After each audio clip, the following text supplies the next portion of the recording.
Hello, hello, hello. Welcome to the broadcast. This is Paul Dozier. It is Wednesday, March 31st, 2021.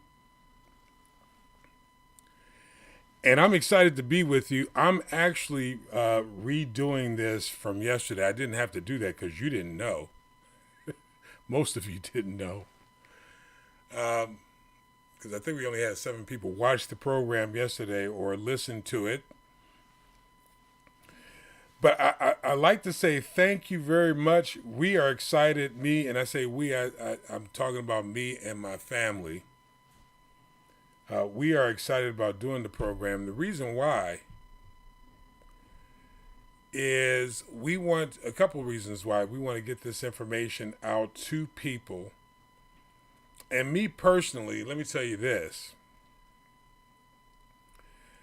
I do this because I didn't necessarily have anyone to show me how to do this back in the day.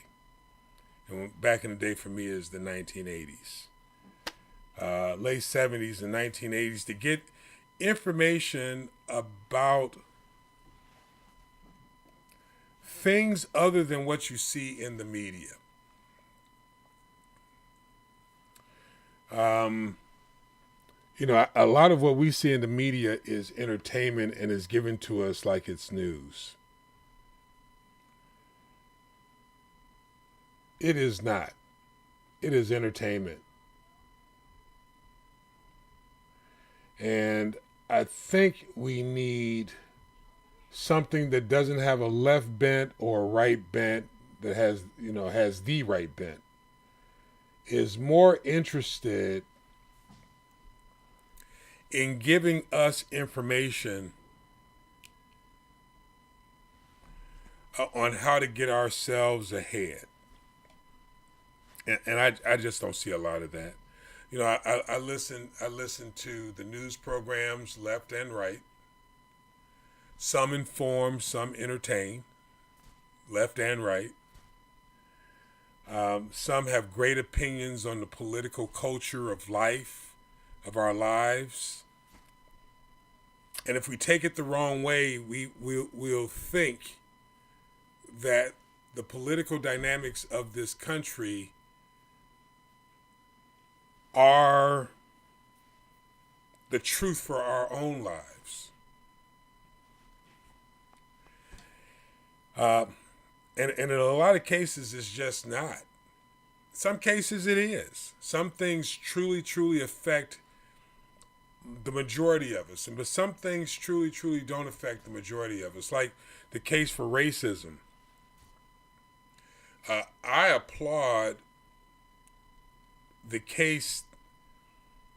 the cases that are being highlighted right now that proves racism is a factor in everyone's life. When I say everyone, I mean everyone.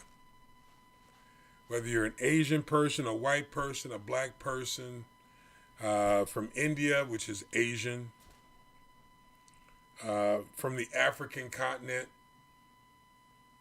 whether you're Russian or from England, Great Britain, or whatever, it doesn't matter.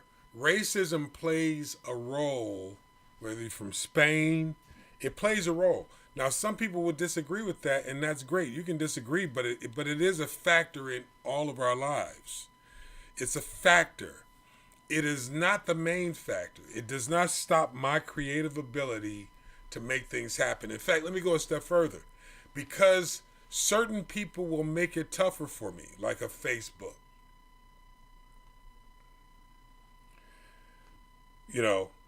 With algorithms and that sort of thing,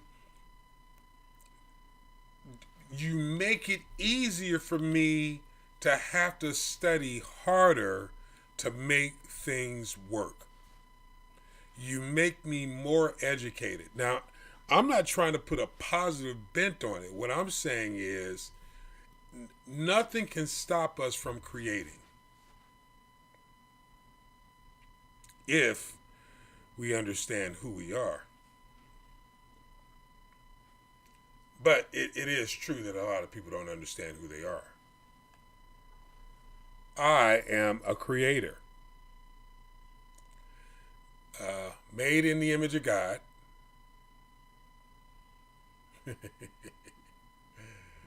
And listen, it's unpopular.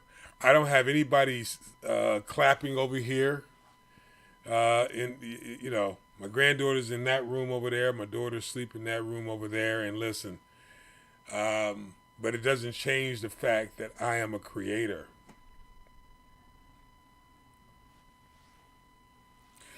By the way, since I'm there and my fingers are right there anyway,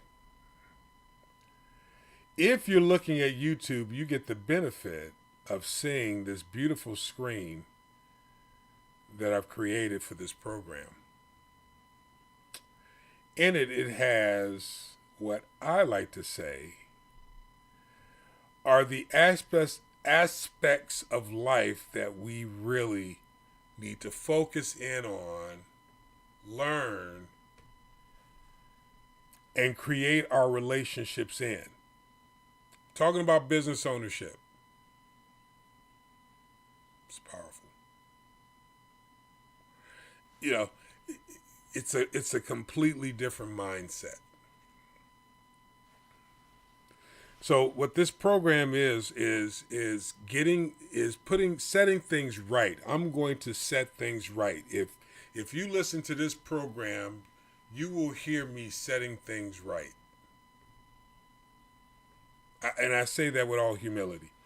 And I really don't mean it in any other way other than the way we look at things in the world system does not line up with the Word of God. And if it doesn't line up with the Word of God, it ain't right. It just ain't right. I was doing some research on black poverty for this show. And so I wanted to, and I saw some interesting statistics, and then I said, I wonder who owns that organization. And so I researched who owns that organization, and then I couldn't find any pictures. I found a couple names because I had to go to another website to find the names, and so I had to go through. So I went and looked up. Then I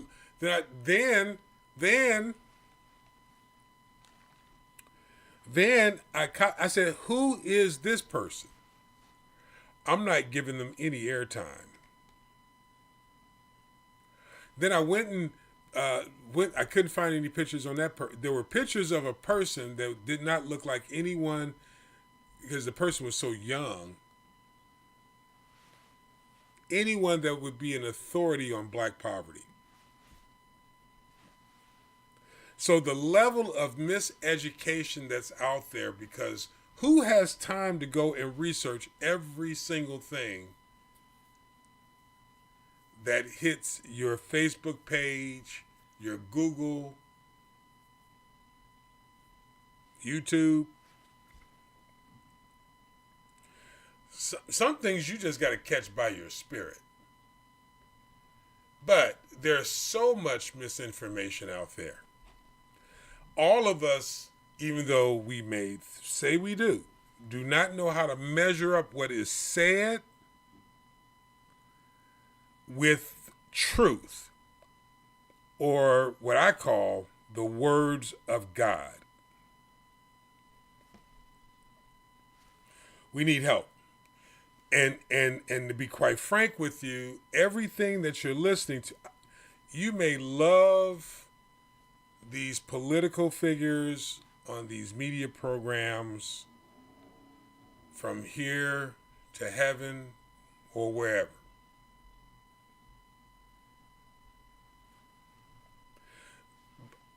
Listen, but are they helping you set up your business and making sure that you have legacy for your family? Or are they entertaining you and keeping you distracted?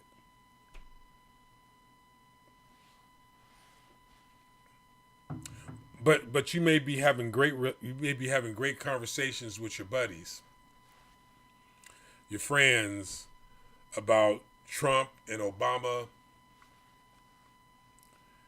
Democrats, Republicans,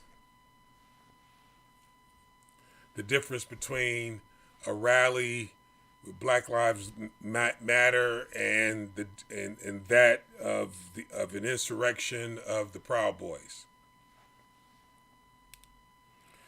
We could talk about those differences all day, but we are inundated and distracted with those conversations every day. In the meantime, who is taking control of the economic system? Who does not have a seat at the table but is creating a table to have a seat at? And I'm really not trying. I don't want you to think that I'm trying to exaggerate anything. But people are creating tables, and we're trying to get seats at their table, when the Bible says something completely different. That we have to think about being the one with the table.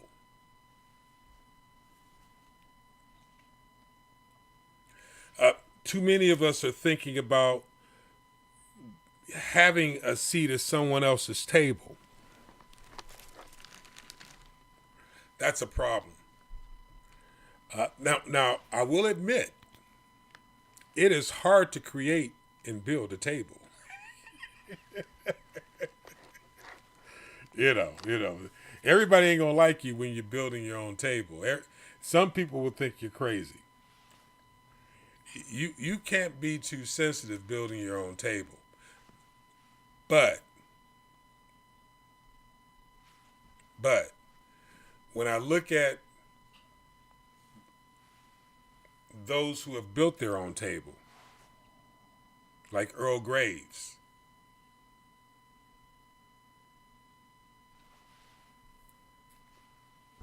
like we're not Rush Limbaugh, Howard Stern,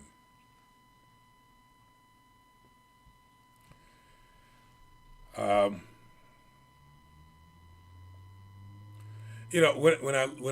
I look at people and instead of thinking about who they are, but look at what they created and how they did it. Like him or not, Jay-Z, Nas. I mean, there are plenty of people we can name. Michael Jordan, Dr. J.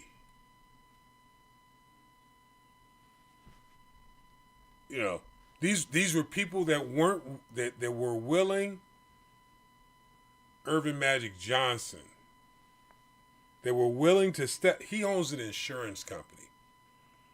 Now, I have a securities license, so I got to be careful. I can't talk too much about insurance and securities.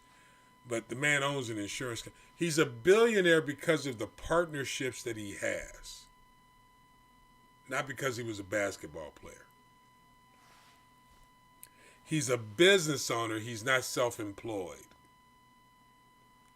And there's a difference. But what's being marketed in the minority community is people are telling us that we could be business owners and teaching us how to be self-employed. There is a difference. So the level of miseducation that's out here in the world, if you weren't privileged enough, as I was not, to go to a prominent business school and learn the language of economics. Economics in poor communities means money. Economics in wealthy communities means the control of people groups. We even sing it in our songs. The wealthy people got it right. Economics is not money. But but listen, but the miseducation has got us wondering why 2.2% of all businesses are owned by black people. 2.2% of the 57 million businesses that are out there. Or sorry, 5.7 million, not 57 million.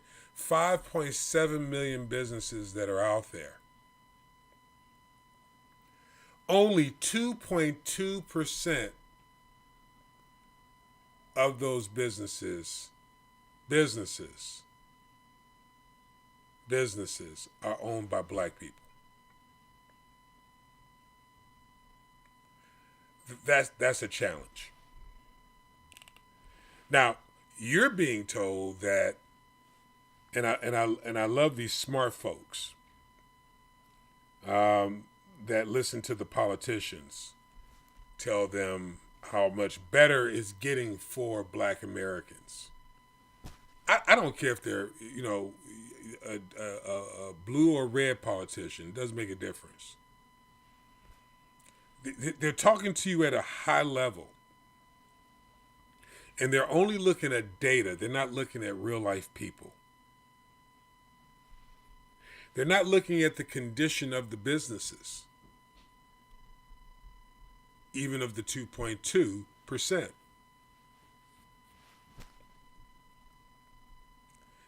There's a wide swath of people and situations in this country.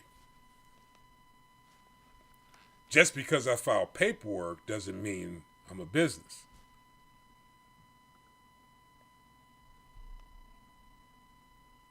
What calls you a business is employees or partnerships.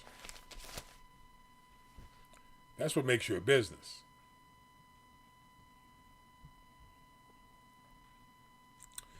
How many people are you employed? What are you doing for the community? How are you, what are you doing to create, to change the nature of the economy of a community?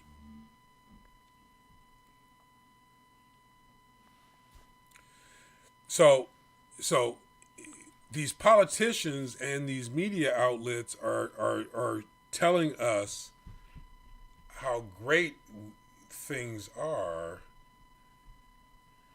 for us, yet when you look at the reality of it, a lot of people are struggling.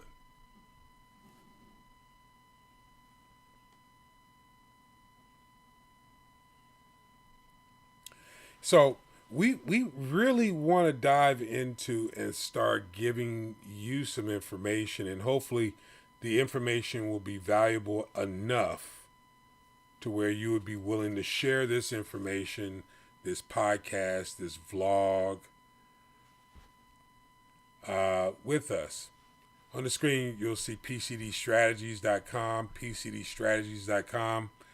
/ in fact, if you go to pcdozier.com / the broadcast, you can sign up for notifications. Plus, we're live on YouTube at the Paul C. Dozier broadcast. The Paul C. Dozier, Dozier spelled DOZIERD, as in David, OZ, as in zebra, IER.com. You can even get there, paulcdozier.com. I tried to cover all the bases. pcdozier.com, paulcdozier.com. pcdozier / the broadcast will get you to the broadcast on the website, or you can go straight to YouTube. YouTube, you can go to the Paul C. Dozier broadcast. But the point of this whole thing is really to go get down to the nuts and bolts. There's not going to be a lot of entertainment to this. Well, at least not right now. Not until I can branch out and do more things. But get you some nuts and bolts information on how to start a business. Well, first of all, what a business is, how to start one, what's necessary for a business to not only get started, but to be maintained. But I got some more arguing to do with some professional folks before I can give you a lot of information. But I'm going to start here. And listen, whatever help you can do in helping me get this information out would be great.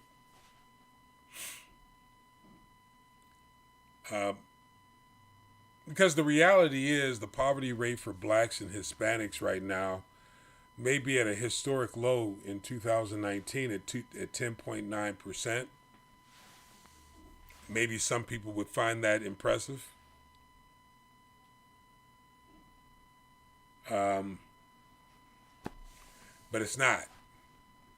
And that's a historic low. And that's for, by the way, that's poverty rates for blacks and Hispanics. For blacks, it's 10.9%. So, hear what I'm saying.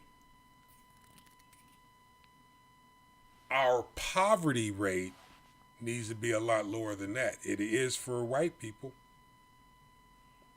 Listen, I'm not saying white people because I'm calling them white people. That's how they classify it. Whites, blacks. I don't personally want to call myself black. The whole race thing is interesting to me. But it's another way of dividing and conquering economies. But as classified, that poverty rate at 10.9%, and that is better, still leads us to being broke as a race of people, classified, black, by the year 2035, having absolutely no wealth. Now, when I say wealth, I'm not just talking about money. I'm talking about business and property ownership.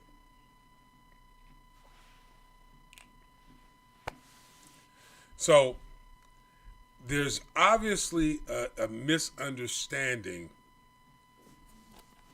of what wealth is, what business ownership is. Think of it like this. The largest black-owned business is worth $2 billion.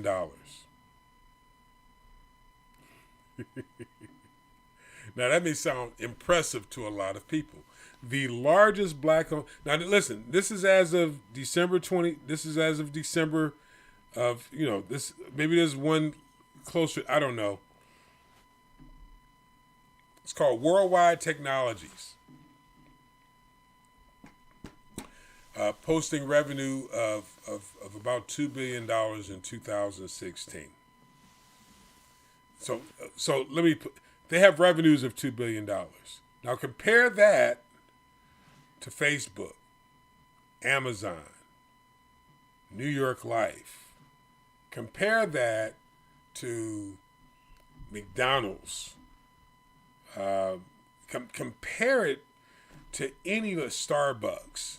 Come on now. Compare that to some of the largest companies in the world, to get some perspective on what that really is.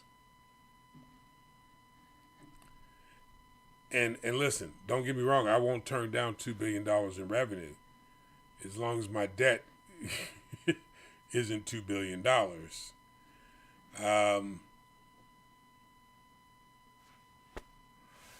But the reality is in comparison to some of the larger companies in the United States, not even the world, but just in the United States, not to mention Alibaba, or Google, some of these, that is just, don't get me wrong, that's not a lot of money. It's a lot of money personally, but to be the largest black-owned business.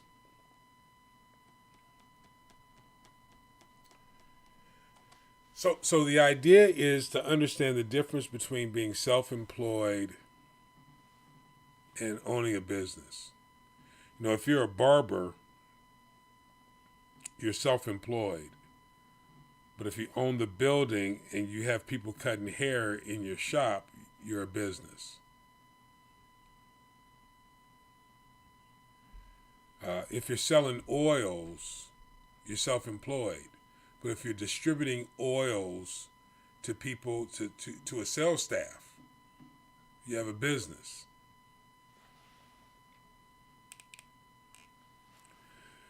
But listen, but to get there, we have to get over some issues like trust. We have to get over trust issues.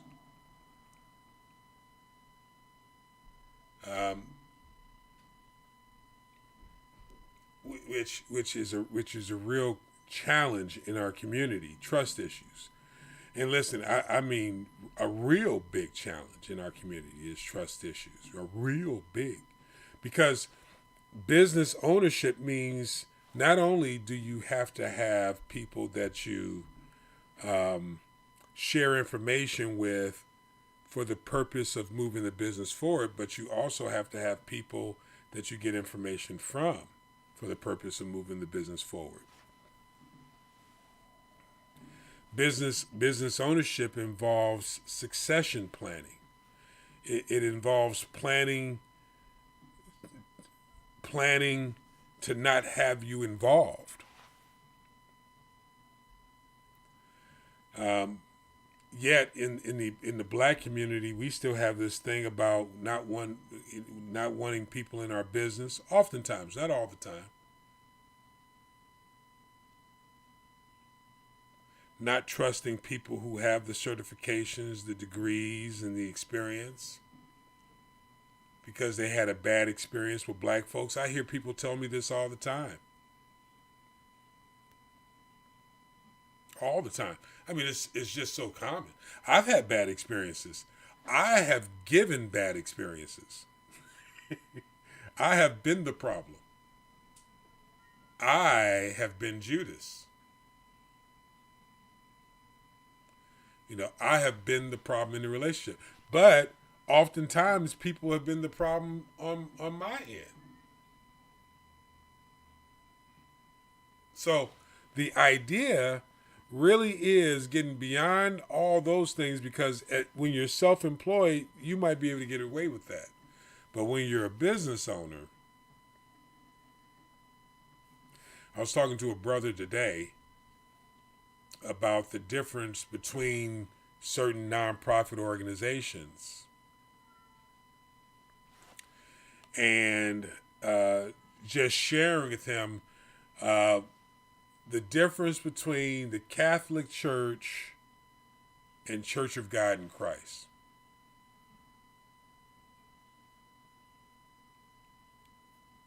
Now listen, I don't want to get in trouble by either one because they're both more powerful than me.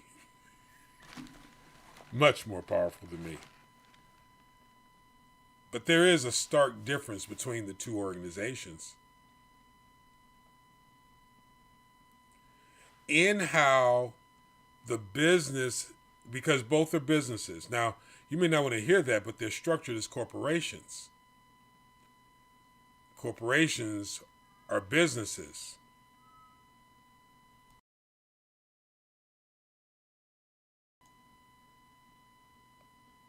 So it's interesting that the structure of each one of them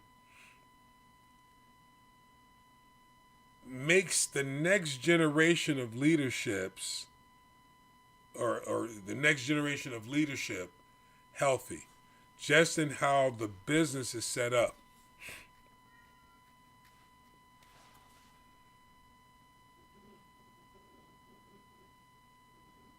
So the goal is,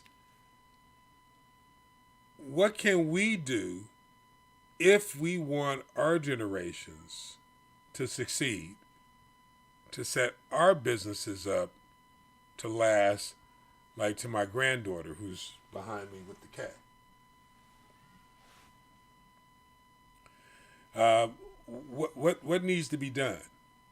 What can we do to make sure that we have something that does not need us to operate it over a period of time? What can be done? We want to have that conversation. Now, I'm not saying I can have that conversation in one video, because quite frankly, 59 minutes, or 60 minutes on one video is a lot, because this is not a show with commercials and music and that sort of thing and with guests. But what I am saying is that if we can start changing our language, changing our mentality and how we see things, start thinking like business owners, we will attract other business owners. But if you think self-employed, you will attract other self-employed people. And if you think employee mentality, you will attract other employee mentality people. Let me give you one example. I am a business owner. Now, I'm a new business owner because at 54 years old, I walked away from the car business about 6 years ago. I think it's been about 6 years.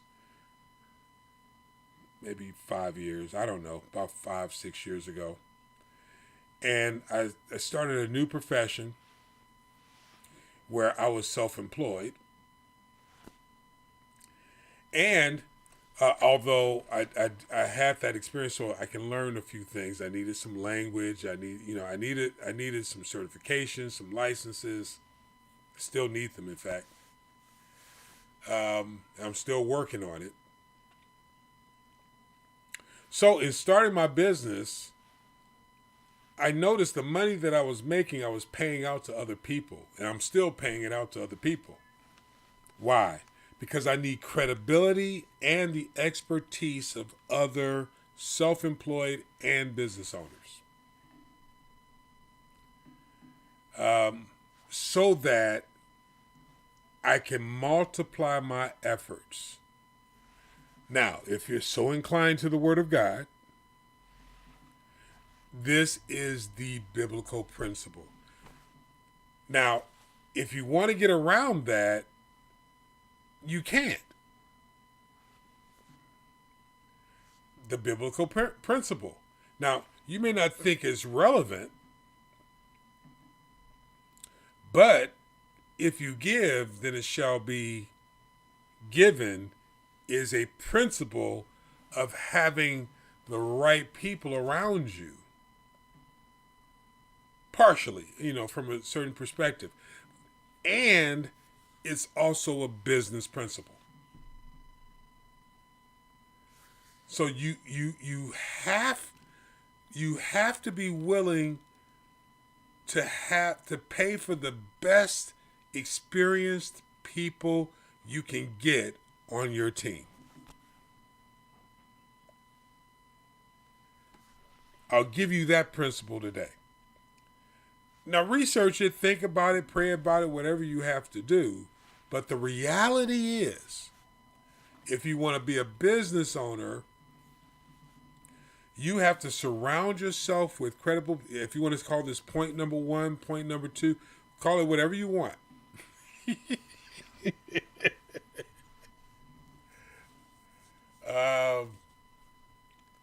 You have to be able to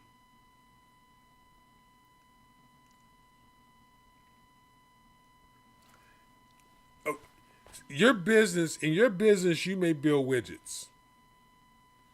Now, you might be the greatest salesperson of widgets, but you're not an engineer.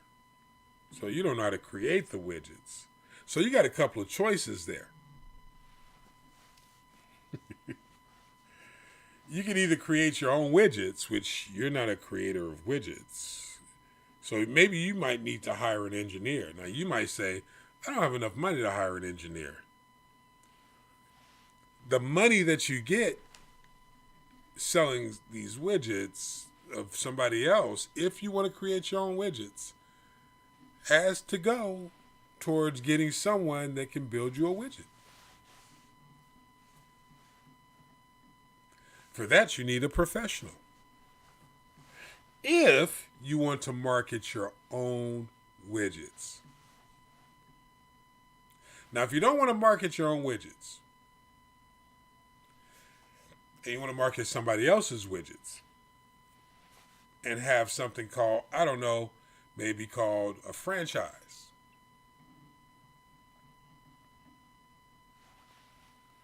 You can do that and still be a business owner, because you still have employees and you still have someone that is sewing into you to move your business forward. So your widgets might be a franchise, but if you're creating something that's brand new, its own brand, like Ray Kroc did with his partners with McDonald's, so that they can buy up real estate.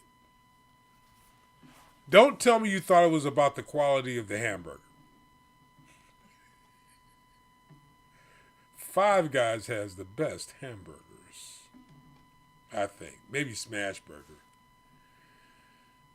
No, Ray Kroc was, and everyone knows this who's my age at least. People who are younger than me probably don't know who Ray Kroc is, but it wasn't about the quality of McDonald's hamburgers. It was about buying real estate. The hamburgers paid for the real estate. The franchises paid for the hamburgers. Did I say hamburgers? I mean hamburgers. I'm from Chicago. We do things like that.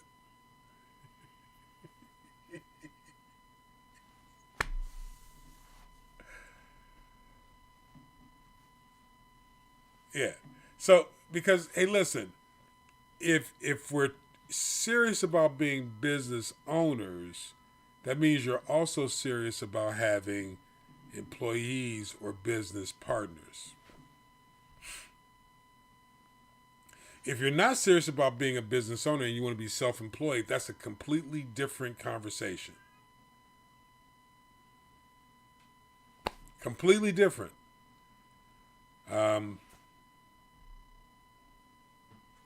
Being self-employed is not as difficult as being a business owner. And being an employee definitely is not as difficult as being self-employed. I know a lot of comfortable employees. But if this is just about the money, then you're better off being an employee. Get yourself a job, invest correctly,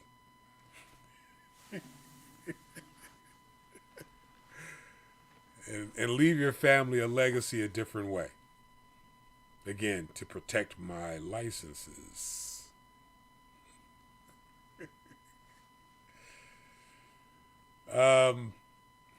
But building a business is all about the passion. Building a brand is all about the passion. Having an outlook for your community, to me, is all about the passion. Some people do it differently. Some people do it through nonprofit organizations, and they're very supportive of nonprofit organizations that are out there in the community and doing those things. You know, I think that's where is it? If you can see the thing, I think that's where religion comes in. You know, I think that's where entertainment comes in. I think that's where other facets of society come in. So I don't think there's anything wrong, listen, with having a job. I think you need people who want a job. I think you need people who want to be self-employed. But being a business owner is a passion. Being self-employed can be a passion as well. Being an employee can be a passion. But the languages between the three are different.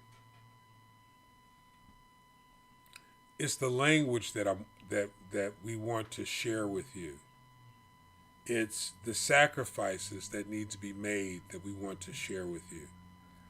It looks bleak and dim sometimes building a business. You look crazy, and you still have to have the confidence to keep moving forward. That's building a business.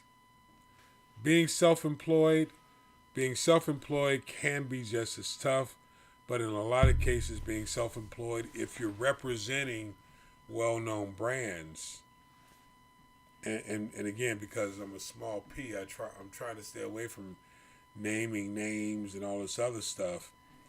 But if you're representing well-known brands and you're self-employed, whether you succeed or fail, they don't care, because a lot of those people, those companies, all they care about is the numbers. It's just a numbers game.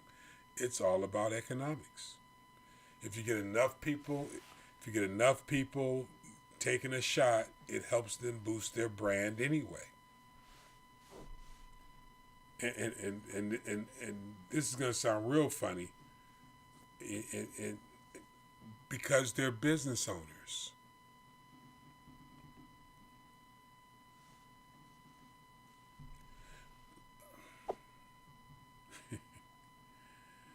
Listen, there are a lot of people. I gotta name a couple of names. There are a lot of people that sold Amway, but the family is a business owner. There are a lot of people who are doing very well at selling Herbalife, but the family is a business owner.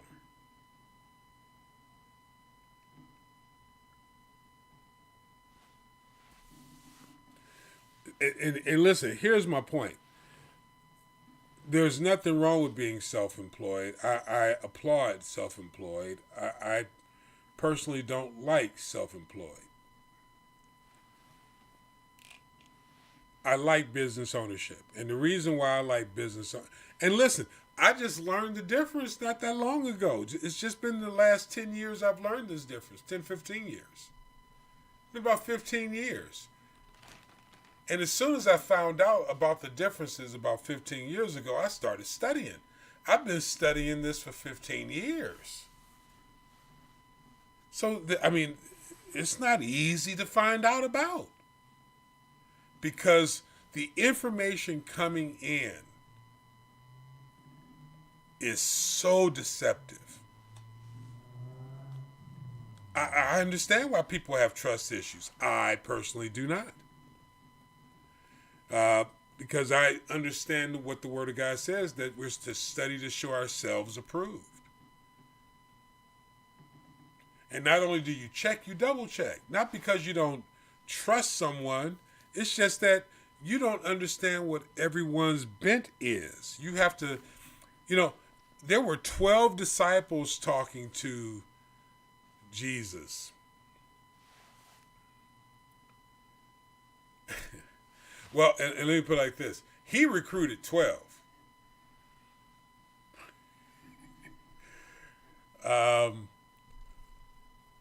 After he died, there was a 13th. But he recruited 12. And 12 told the story. All 12 stories didn't make it into the Bible. But they still wrote books. Some of them, if you know where to go, you can read. I found the book of Barnabas to be interesting.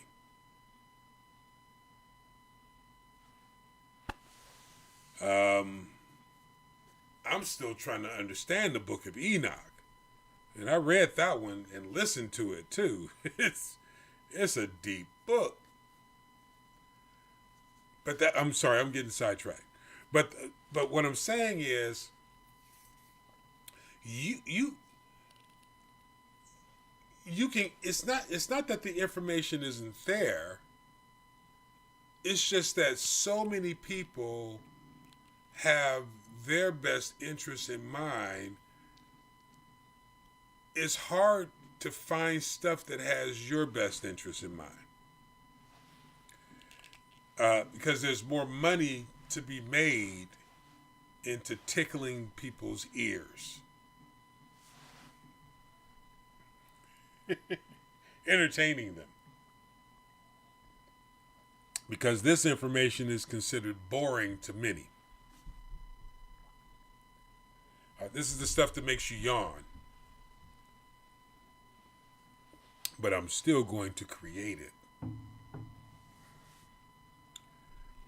Because understanding, if you want to write this down as another point, understanding the difference between being an employee, which is employed by someone else, this is a principle.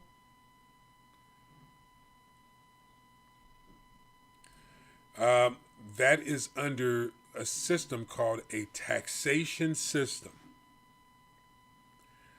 That system is before the plantation.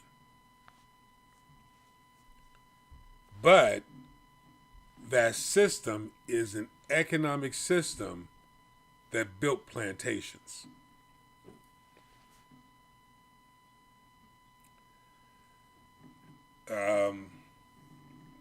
One modern way of putting it is called a feudal system.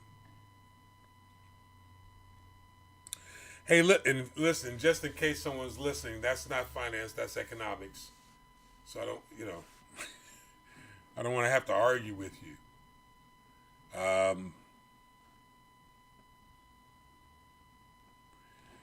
I'll keep it on economics. I won't touch finance.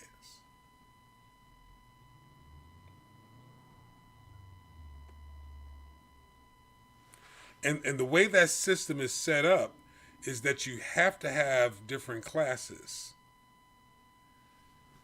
And there's always taxation involved in it. Always taxation.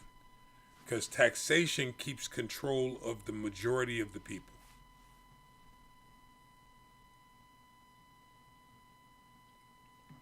Now listen, you can't say I didn't go a whole show and give you something and didn't give you anything. I just gave you something. Because the idea behind owning a business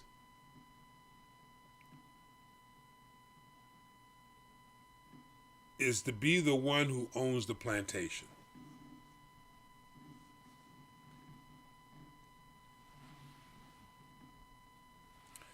An employee has been sold on the idea of accepting the taxation system given with the opportunity to maybe one day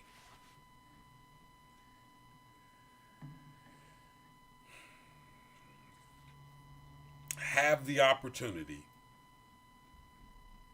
to be promoted within that taxation system.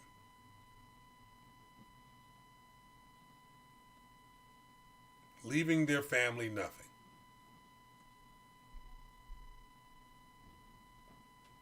As far as a business, like the Morgan Chase families, or, all those families that have over legacy left their families businesses. And for some odd reason, we seem to think it's so far out of our reach when in truth, we're all created to be business owners. We're all created not under a taxation system, although we have to honor the taxation system.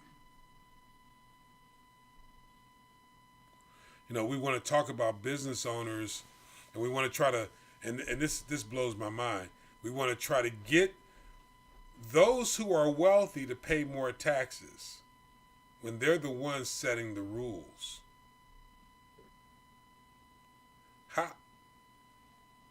How do you propose that you're going to make them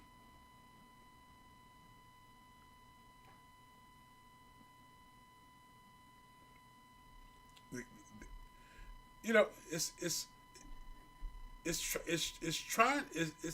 like trying to make the guy that owns the plantation pay you a bonus. How are you going to make him pay?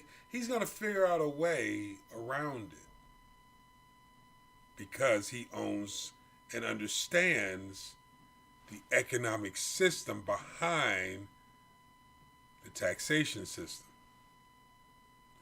You don't.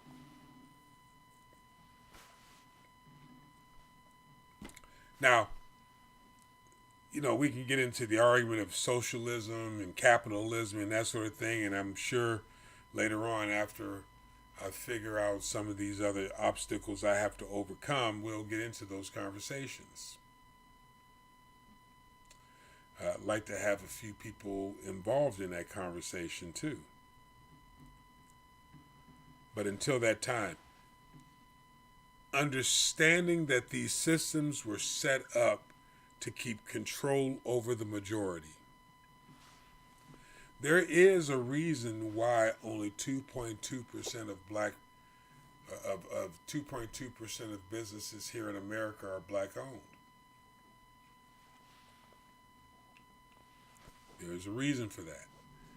Because that information has not been given. So we're having to discover a lot of that information ourselves, along with picking up mentors, people who are willing to give us the information or share with us.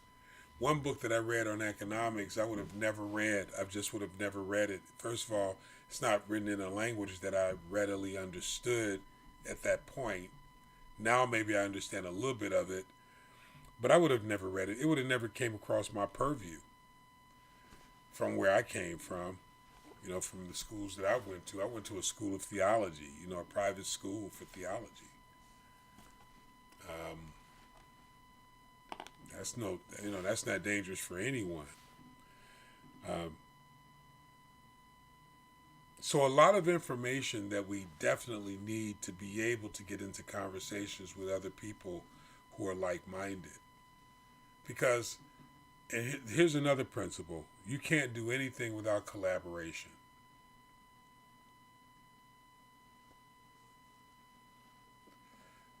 You can't raise the funds without the right collaboration. You can't. So, it makes it harder for you to even hire an employee, which, by the way, I don't really believe in the employee relationship. I believe in, certain organizations also understand this methodology as apprenticeships. Paid apprenticeships, by the way.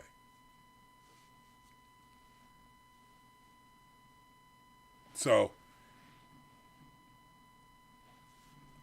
the importance of collaborating with the right people means that you have to be willing to learn their language, the language of the business owner, learn it and use it, which means that you have to do something uncomfortable. You have to get yourself into an environment that is uncomfortable for you. You have to be willing to do that. That means, maybe you can't, hang out with John and Jim and Sue and Betty and whomever. Maybe you should go to, or send your kids to school in a different neighborhood. Maybe you should go back to school. If not just for the information, but for the collaborations, for the people that you'll meet. In ministry, everybody wants to meet Dr. T.D. Jakes. I remember years ago when I was assistant pastor of a small church here in Long Beach. I was the executive pastor, which means that I did, the job accountabilities and this, that, and the other. And I hooked up with this guy and his wife to serve with them to start a church from the school of ministry I came from. And they were already out doing it. You know, they're out here in the neighborhood doing it, and they really needed some help, and but really couldn't afford to pay a lot because it was a new ministry. So, you know, I went and I came and I helped. It was great. I had a good time. Got a chance to really do some things and learn a lot about the inner workings of ministry, which is another reason why I wrote the book, The Christ Culture, the Business of Ministry. One reason why. It's on Amazon, The Christ Culture, the Business of Ministry. And as I got involved with the ministry and that sort of thing, I came to quickly realize a lot of things. And one of those things that I realized is, first of all, if you have the wrong mentality, you can't build anything. You just can't.